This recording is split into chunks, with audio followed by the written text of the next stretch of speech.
cerita. Terus kulihat orang itu lucu sama pacarnya. Kayak kemarin lah, kayak ada lagu Rap Hita. Aku nulis lagu itu gara-gara mereka berdua kayak lucu-lucuan. Nih kalau kita ini kayak mana ini? Kok samamu aku seumur hidup gitu dibilang cewek ini kan. Udahlah, kau jangan apalah. Pokoknya nah ada hal yang ku tangkap dari temanku itu dibilang kayak gini.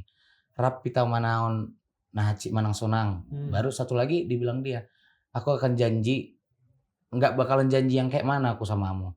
Tapi sebisa mungkin aku bakalan ngasih yang terbaik untuk. Gitulah aku. Wih, gitu-gitu lah. Nah, langsung aku pergi ke studio, langsung aku pegang piano. Nah, itulah jadinya. Setengah jam itu selesai langsung lagunya. Saking aku gembiranya lihat orang itu.